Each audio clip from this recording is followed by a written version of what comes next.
It's so surreal that it's actually happening to you. Every time I hear there's a serious accident, I go back, I hope they don't have to go through the same thing I did. I could feel that panic rising in your chest. Querschnittslähmung kann jeden treffen und es passiert in Sekundenbruchteilen und das Leben ist nie wieder so, wie es war. My dreams as a little girl were just got crushed. Ich weiß nicht, ob ich das allein überstanden hätte.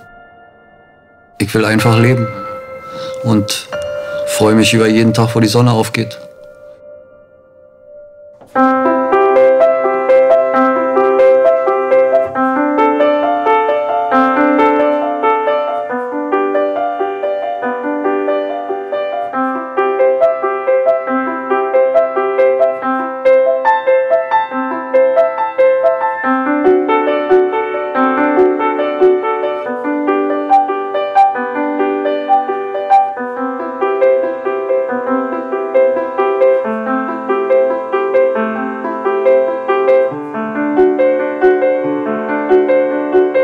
My injury happened when I was giving birth to my second daughter through an epidural.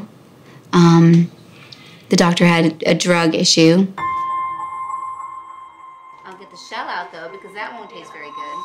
I got mine out too. Once I met and married my husband, I was so in love and our life started off so beautifully. And I felt like, it was like a dagger to me.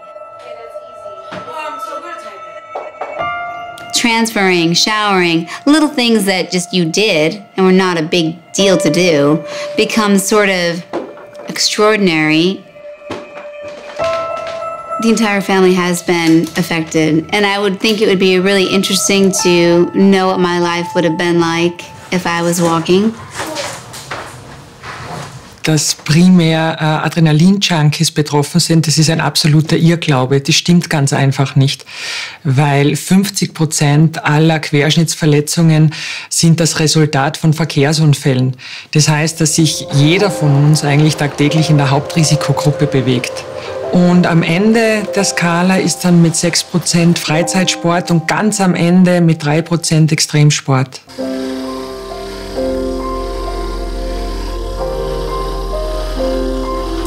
Also mein Unfall war ja eigentlich noch relativ genau. Da bin ich nach dem Start im Hintermittelfeld gewesen, beim Motocross-Rennen. Ein anderer Fahrer vor ihm ist gestürzt und er hat dem Motorrad nicht mehr ausweichen können, ist drüber gefallen und ist genau am Kopf gelandet.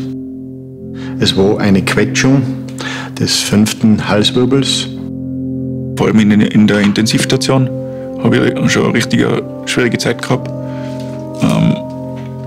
Weil ich mit der Lunge natürlich Riesenprobleme gehabt habe, da ich beatmet worden bin. Also das waren schon Phasen, die ersten 10 Tage, 2 Wochen, wo es eigentlich mehr ums Überleben ging, als wie um sonst was. Also ich war im ersten Moment schon geschockt, dass ich querschnittgelähmt war. Habe dann aber gesehen, dass ich was tun muss, dass ich wieder mobil wäre. Also ich habe am Anfang ganz, ganz wenig machen können und habe die Therapie schon richtig dringend gebraucht. Dietrich Matischitz ist ein guter Freund von mir. Den habe ich an dem Tag des Unfalls dann als erstes erreicht und wir haben dann Gott und die Welt kontaktiert und haben gesehen, es gibt einige Projekte, die vielversprechend sind, aber noch sehr weit weg von der klinischen Anwendung. Als betroffener Vater, der Didi als Freund, für uns hat es da eigentlich nur eine Richtung gegeben. Wir müssen Hoffnung schaffen, indem wir eine Institution einrichten, die diese Projekte weiterführt. Und das war im Endeffekt dann ganz offiziell 1 Jahr später die Gründung von Wings for Life. Nächste Woche bitte, dass wir uns mal zusammensetzen mit Designideen. Und das war wesentlich härter, als ich gedacht habe, weil ich habe geglaubt, das ist das Ziel von Wings for Life, das lautet ganz klar, Querschnittslähmung heilbar machen. Und das geht nur mittels der Förderung medizinischer Forschung. Rückenmarkverletzung, obwohl es jeden treffen kann, betrifft vergleichsweise weniger Patienten, ist keine klassische Volkserkrankung. Rückenmarkverletzte sind deshalb angewiesen auf gemeinnützige Stiftungen wie Wings for Life, um hier einen Unterschied zu machen, um Forschung anzuschieben, um letztendlich auch Fortschritt zu beschleunigen. Dann sehen wir uns auch noch als wissenschaftliche Kommunikationsplattform, um die Wissenschaftler untereinander gut zu vernetzen, dass die sich austauschen über ihre Arbeiten, damit keiner ein Stück des Weges doppelt gehen muss. Und drittens sehen wir uns auch noch als eine Institution, die Bewusstsein schafft für die Problematik, für die Schwere dieser Verletzung, für die Härte, die diese Menschen trifft, die mit so einer Verletzung leben müssen. Ich kann mich an den Unfall direkt nicht mehr erinnern. Nur noch, wie ich dann auf der Intensivstation aufgewacht bin und vorher fürchterlich bunte Träume hatte. Das dauert schon ein paar Tage, dass der Körper das mitspielt. Ich glaube, das Atmen, frei atmen können und entscheiden zu können, ich möchte jetzt einschlafen, in Ruhe und weiß, dass ich morgen früh wieder aufwache. Das ist, glaube ich, für mich das allerhöchste Ziel im Moment.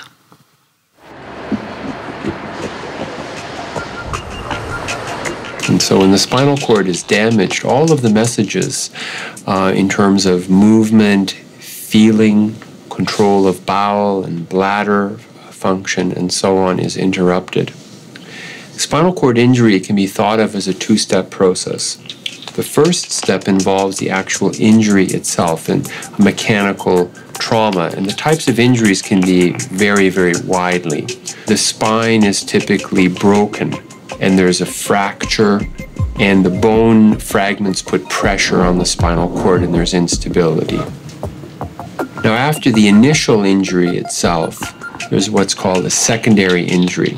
The secondary injury is where the original damage becomes amplified.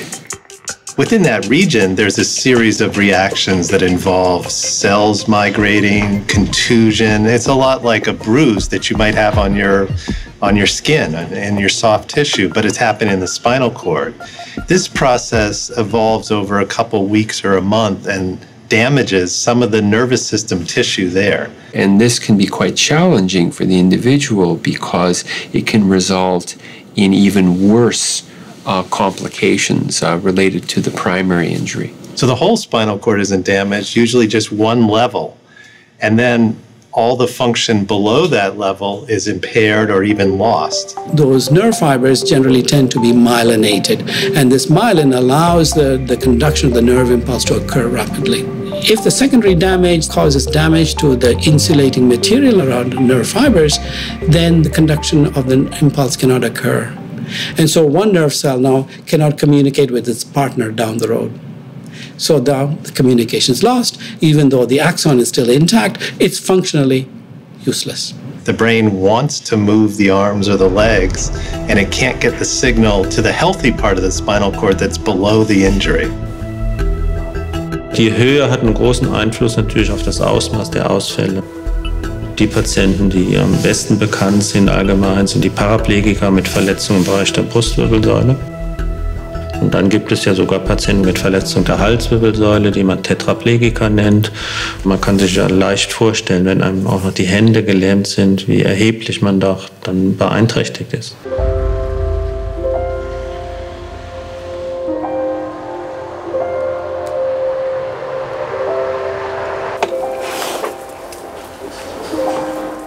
The injury is about more than just not walking. I mean, that's sort of the obvious thing that everyone sees, I think. And depending on your level of injury, you know, even just having your hands is huge. Being able to breathe, some people are on a vent, that's enormous. Ich beschäftige mich schon damit, ob irgendwo ein Wissenschaftler oder irgendein Team was entwickelt hat, um Nervenstränge oder Muskeln wieder freizulegen. Also praktisch aus nicht zu erfinden, sondern aus dem, was der Körper hat, einfach das weiterzuentwickeln.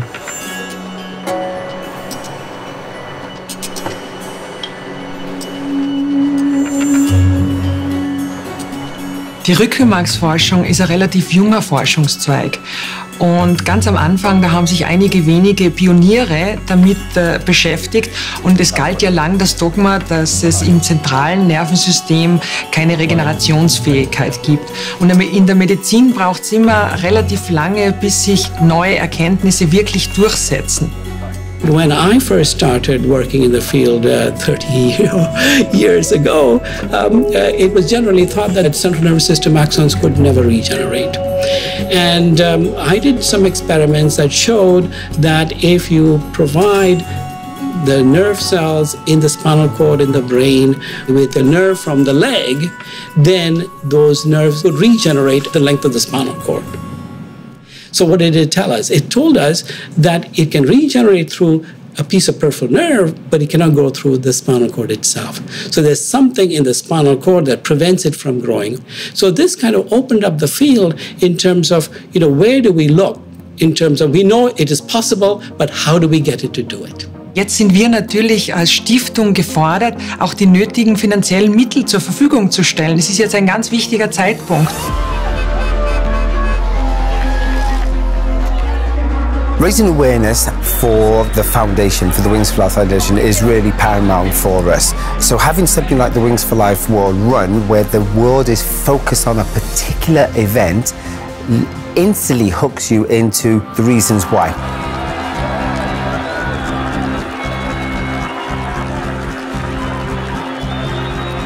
We want people to really get out there and run for those who can't, donate and help us to change many lives. Us being out there and performing, we give people hope. So that is what's going to be key for us.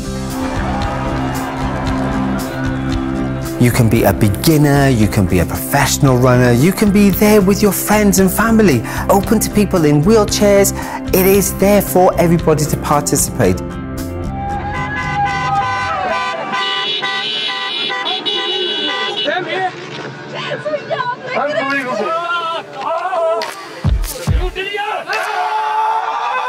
Thanks everybody for raising money for this, actually doing a change.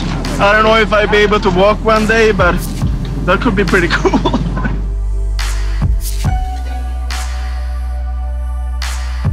So for us, the Wings for Life World Run itself is a good platform to get the message out to the whole world about what we're doing and why we're spending money on something so important. And when we talk about the money, I think people really got to understand as well that 100% of their race fee goes directly to spinal cord injury research. 100% alle Kraft in die Forschung, die über die Spenden generiert wird. Das ist sicherlich die beste Voraussetzung für eine Stiftung, um effektiv zu sein und aber auch um glaubwürdig zu bleiben.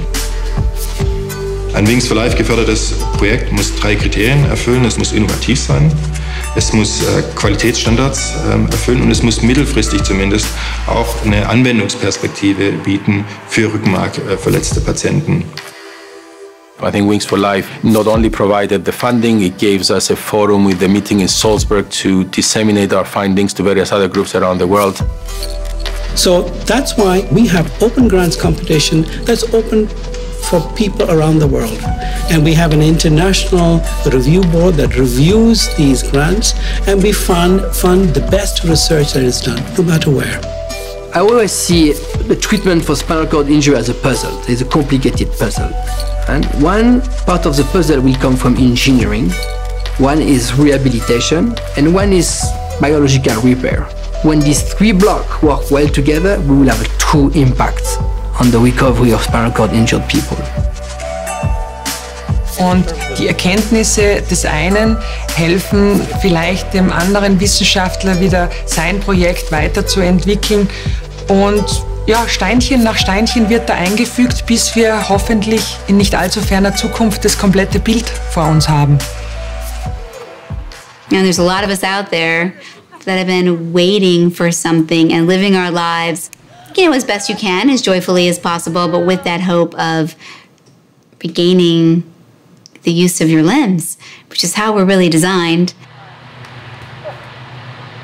I think as a mother, the hardest part for me is to sort of forgive myself for the things that make me feel inadequate. I want to see the next one. I was injured in 2000. It was the millennium, I guess. And we were at this party, and I was pregnant, and he wanted to dance, and I was like, oh, you know, I'm pregnant, my big belly, and I didn't dance with him, and I regret that, not dancing with him that night, you know, because 5 days later I was not walking anymore.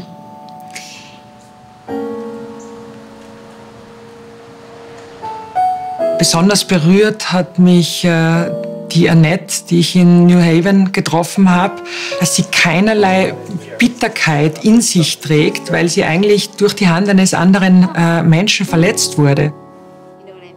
Well, yesterday when I saw Dr. Strittmatter's lab and I got a chance to ask him a lot of questions, and he's so great at explaining things, I felt like that they're going to get there.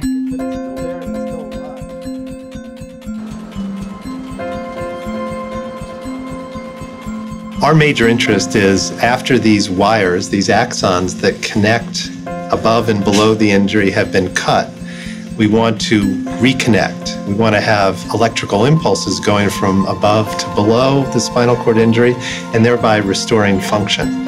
So in order to do that, these axons need to grow. It turned out that the white matter, the myelin of the adult brain, is especially inhibitory. It's one of these molecular brakes on the ability of the neurons to grow. And of course, myelin has many thousands of proteins, but one protein in particular is called NOGO-A, and isolated alone, this protein stops the nerve fiber from growing. One way to promote growth of axons is to block this interaction between NOGO and the axon through the NOGO receptor. And it restores function even long after spinal cord damage. So for those who are with a disability in a wheelchair, to reverse that deficit would be enormous. It would be the biggest thing that we could hope to achieve. So that's more important than the science.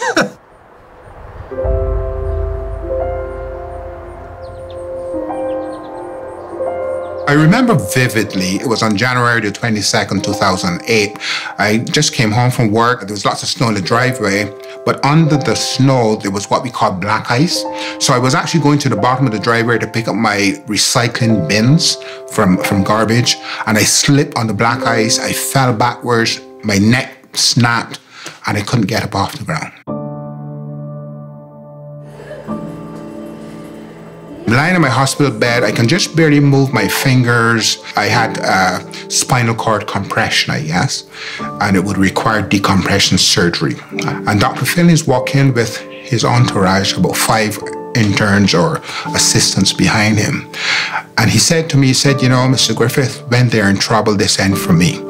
And I'm going like to myself, well, I'm the one in trouble, you know, it's me. While I was in surgery, there was a 5% chance that during the course of the operation... I'm a neurosurgeon as well as a scientist, and I focused in the clinic on the early events after injury. And in the laboratory, I've been focusing on ways to try to regenerate the injured spinal cord. And in particular, we're looking at the use of neural stem cells. And this is work that's being supported by the Wings for Life Foundation. Neural stem cells are the building blocks of the brain and the spinal cord. And if one thinks about trying to regenerate and repair the injured spinal cord tissue, it's a logical technique to use.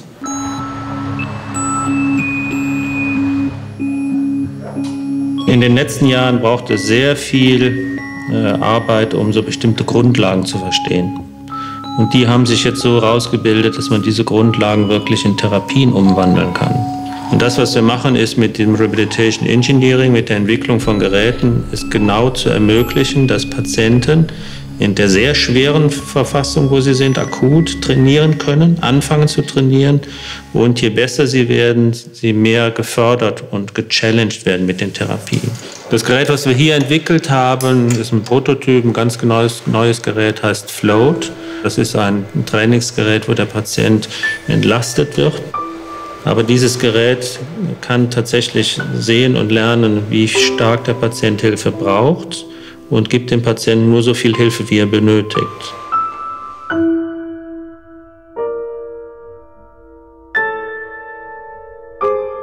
Je suis couvreur, on était sur un chantier donc d'une plateforme de tôle ondulée et où on devait remplacer celle-ci.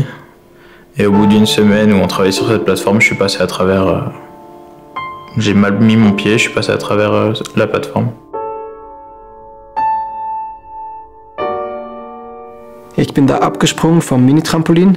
Es war ein Dreifachsalto und dann bin ich unglücklich gelandet und es hat sich angefühlt wie ein Schlag auf den Kopf. Ja, ich bekam keine Luft mehr und dann kam absolute Panik auf. Mais je pensais juste que j'étais comme une personne normale qui allait guérir au bout de 2 semaines, comme n'importe quelle petite maladie, comme un rhume. Dann 7 Monate Reha und ambulant dann noch 1,5 Jahre länger.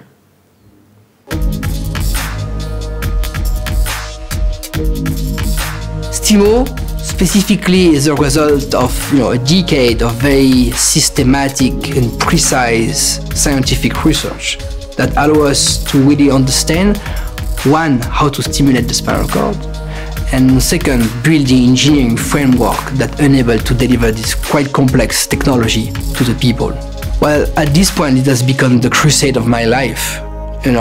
I've been working for 20 years almost in this field. The STIMO one is dedicated to patients with a chronic lesion, because in chronic patients you know that they have reached a plateau of recovery, and with STIMO what you gain is something that they would not have gained without, So STIMO involves 2 steps. The first step, a spinal cord stimulation system is implanted in the body, and the idea is that this electrical spinal cord stimulation is boosting the residual input from the brain. Then the second step in STIMO is to train individuals very intensively with a body weight support system and the electrical stimulation that allows them to really walk voluntarily over ground. The surgical process of STIMO starts with an MRI, which is a very important step. We obtain all the anatomical data to predict where is the best location of the electrodes. Each electrode needs to stimulate a different root, nerve root, a different muscle. So we have to test during the surgery that it corresponds to the right place. So it's very important to be precise.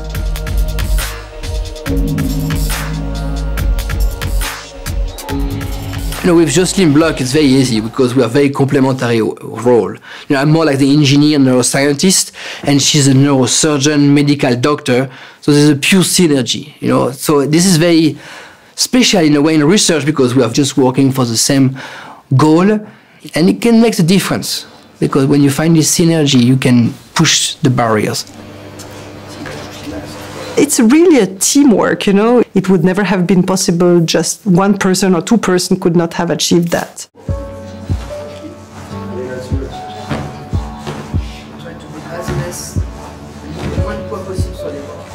L'équipe est super, ils sont très dynamiques, surtout quand il y a une amélioration, un nouveau progrès. On est tous super contents, autant eux que moi je pense, peut-être même plus eux que moi, je sais pas trop. Mais sinon, dès que j'ai besoin d'eux, je les appelle, ils viennent de jour comme de nuit, tout le temps. Ils sont tout le temps là pour moi.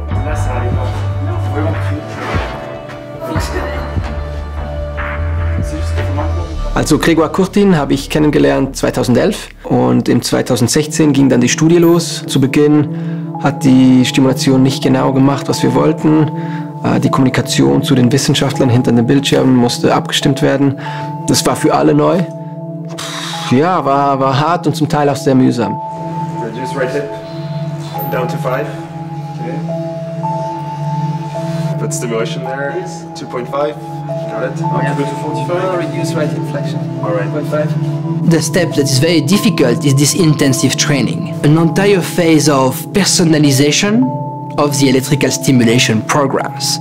Also, we need to understand what is the best way to stimulate the spinal cord to enable paralyzed people to walk again.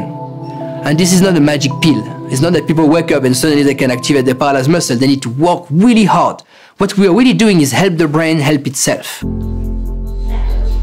Really nice with Mathieu is to see his commitment every day and his resilience in training 1, 2, 3 hours, whatever it takes. We always with a smile, he's like super involved and he has great attitude.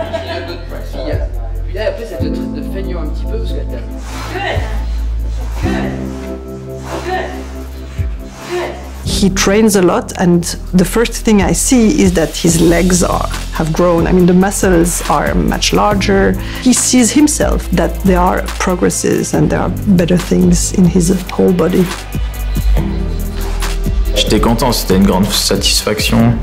Le fait que j'arrive pas à bouger les jambes, ça me frustrait beaucoup et que là, j'arrive à dérouler le poste et j'étais assez fier. Wenn man die Stimulation einschaltet, gibt es ein kribbelndes Gefühl, so ja, wie wenn die Beine eingeschlafen sind und langsam wieder aufwachen. Es ist am Anfang etwas unangenehm, aber mit der Zeit versteht man, dass genau dieses Gefühl dann das ist, was die Motorik ermöglicht, wenn man mit der Amplitude dann hoch genug geht. David said, when before Stimo, he was unable to turn on the side in his bed without waking up, lifting his leg, put it on the side.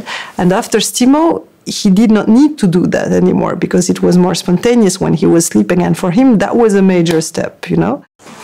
Is it stairs now? No. What am I paying you for? And over time, what we observe is that new connections are being formed because individuals who had been paralyzed or very severely affected are able to regain control over the paralyzed muscle without the electrical stimulation, which was really a surprise for us. Die ersten Schritte, da habe ich mich noch gehalten, das war noch nicht so spektakulär. Richtig cool wurde es, als ich wirklich hands-free gehen konnte. Das war schon ein großartiges Gefühl. Ja.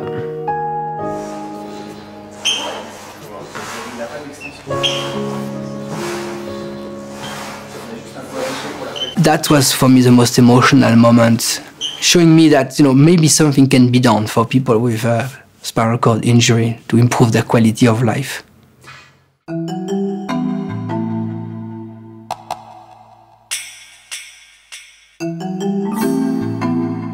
So a few years ago, I found out that soon after the injury, the spinal cord swells against the tough membrane surrounding it, called the dura. This swelling is important, it causes more damage. And if there's any way of reducing the swelling, we could improve outcome. The aim of our study is to maximize the chance to save as much as possible these nerve cells at early stage of the injury.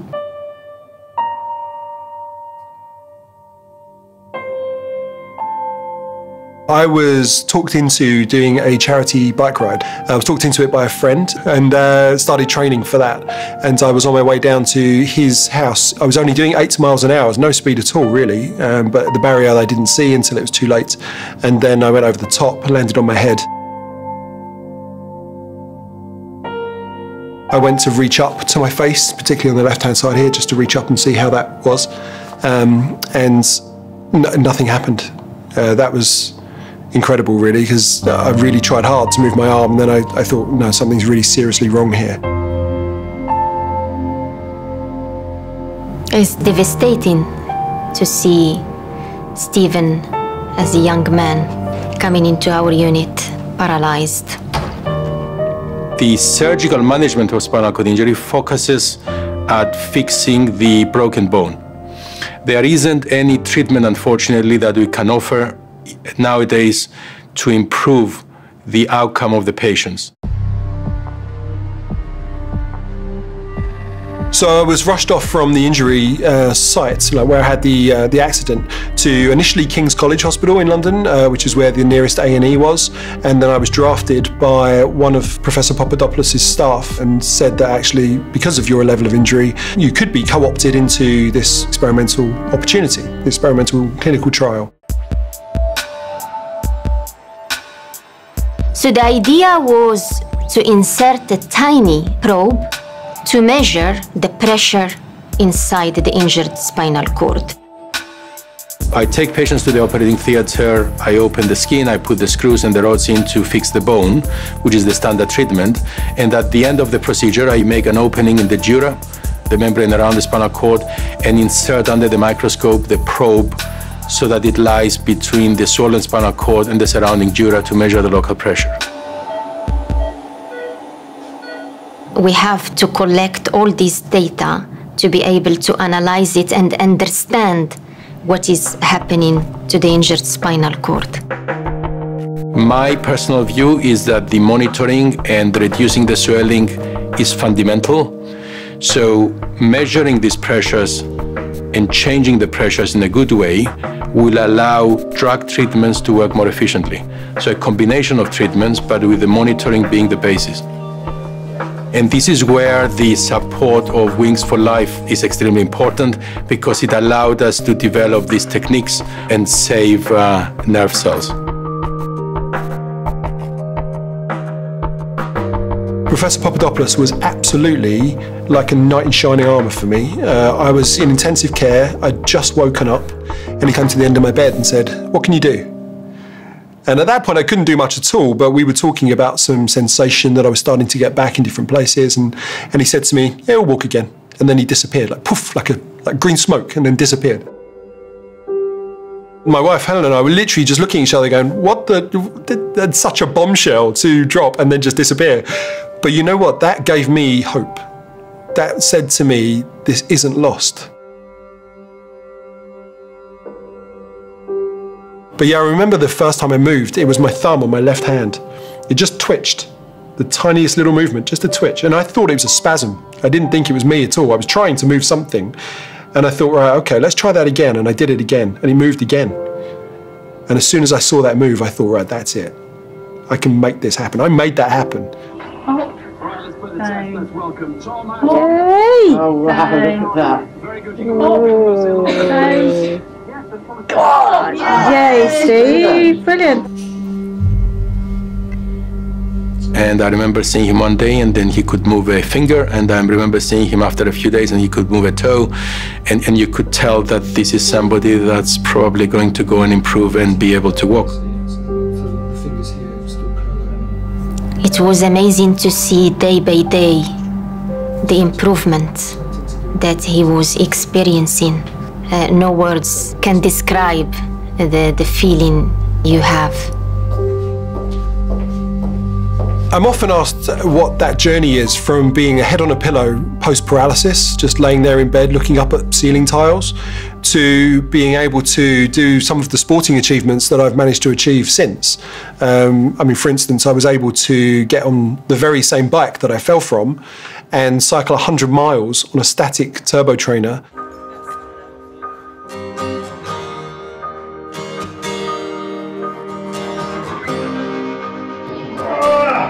It's one of those things that doesn't happen overnight. What happens is you go from a head on a pillow to a thumb twitch, to a knee twitch, to a sensory change, and all you can hope to do is be better than yesterday.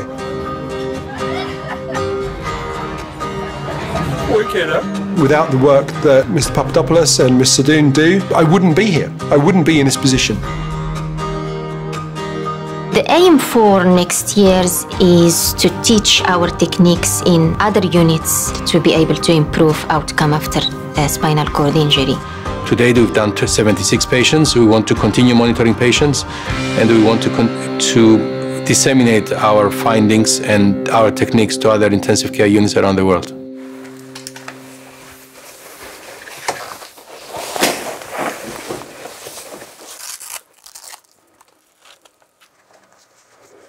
Soll es eine Heilung geben, dann ist schon bestimmt die Voraussetzung, dass man so gut wie möglich beieinander ist, also dass man keine Einschränkungen hat, zum Beispiel, dass die Muskeln noch halbwegs da sind und ja, dass halt der Körper noch halbwegs gut in Schuss ist.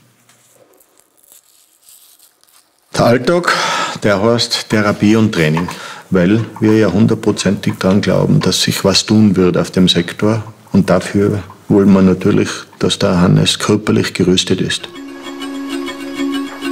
Im Sommer geht er auch mindestens einmal am Tag Radl fahren mit seinem Handbike, also Zillertal eine und außer und rauf bis zum Achental.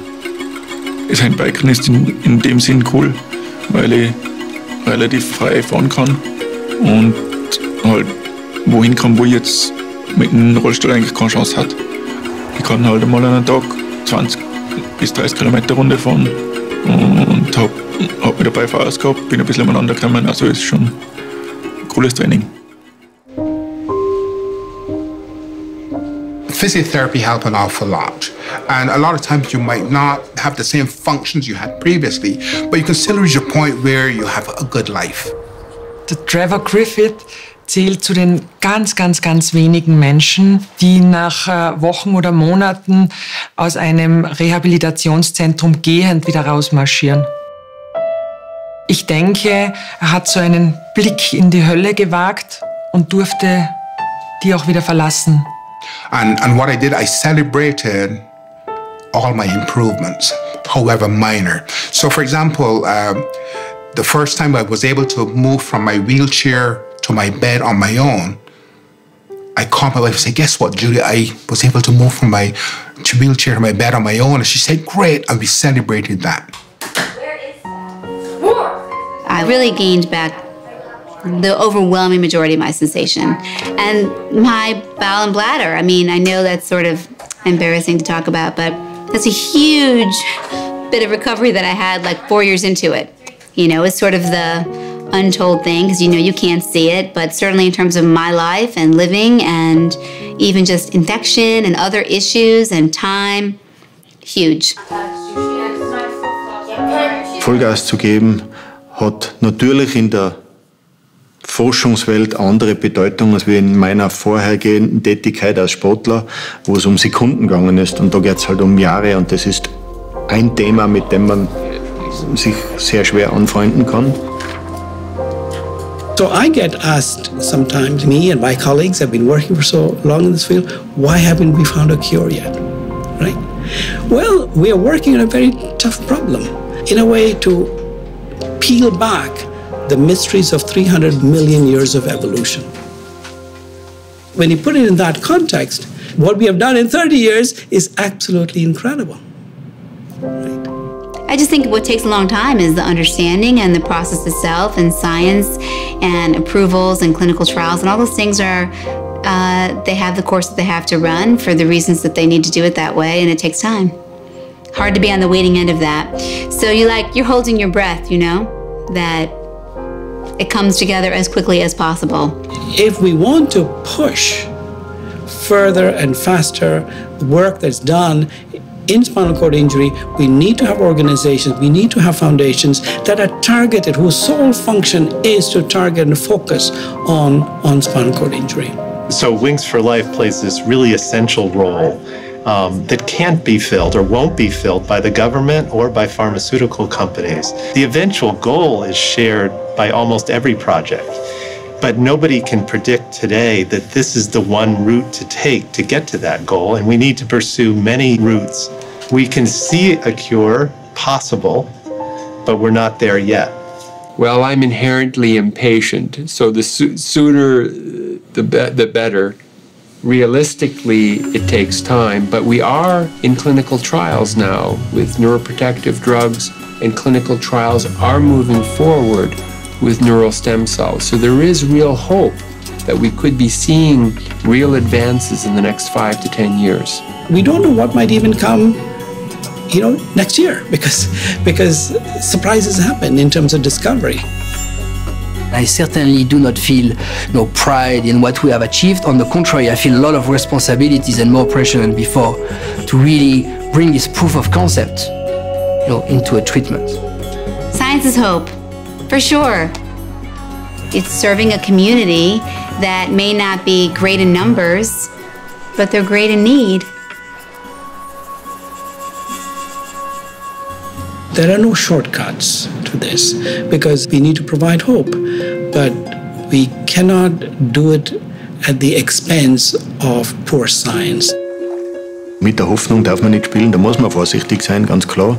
Aber durch die Wings for Life haben wir immer mehr wirklich Top-Wissenschaftler kennengelernt, die alle gesagt haben, es wird eines Tages heilbar sein. Da sind wir 100%ig überzeugt. Mit dem, was wir jetzt schon wissen, weiß man einfach, da gibt es einen Weg zur Heilung.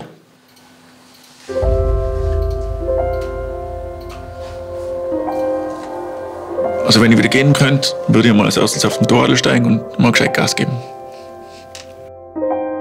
Now I can go to a supermarket and the line could be 100 people long and I have to wait. I don't worry, I don't complain. You know, I'm just so glad to be able to be there in that line standing.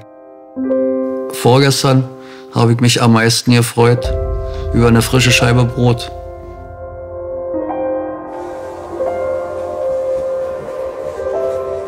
Wenn ich von einem Tag auf den anderen wieder gehen könnte, tanzen. It's not something big that you think about. Like for me, like I'd be climbing a mountain. I want to take a walk with my husband.